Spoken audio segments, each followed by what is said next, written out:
Економска стабилност наместо тешко остварливи и напумпани ветувања, во што се разликуваат понудите на ВМРО ДПМН и СДСМ. Анализирајќи ги програмите и од претходните избори, но и работењето на партиите, новинарот Драган Павловиќ Латас вели дека клучна улога игра отчетноста, која всушност е мерило за тоа дали се испорачани ветувањата. Но и дека не се важни само програмите, туку и луѓето кои ќе ги спроведуваат. Според него, кадрите на опозицијската партија се исклучително квалитетни во однос на повеќе сфери – социјална и економска сфера, евроинтеграции, инвестиции, политика.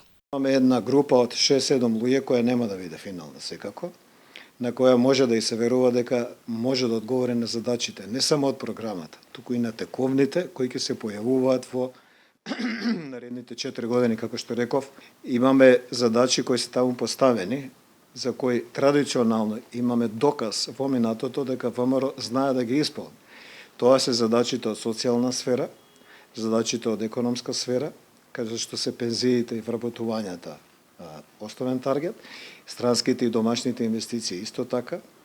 Тука можеме да им веруваме дека тоа што го најавуваат во програмата, оваа екипа, проширена со другите лица, реално може и да го оствари. СДСМ официјално програмата ќе ја представи идниот викенд, но од јавните настапи на функционерите веќе се надзираат контурите на програмата, преголеми ветувања, овој пат за просечна плата од 1100 евра, 180 милиони евра поддршка на домашни компании, 3,5 милијарди евра јавни капитални инвестиции, 2,7 милијарди евра за инфраструктурата. Според Павловиќ Латас, разликата сега е што од старт се ризикувани 3 милијарди евра, пари кои наредните буџети тешко дека ќе можат да ги покријат. Тоа се најкрупните ветени проекти: Коридор 8, проектот Митилинеос, клиничкиот центар.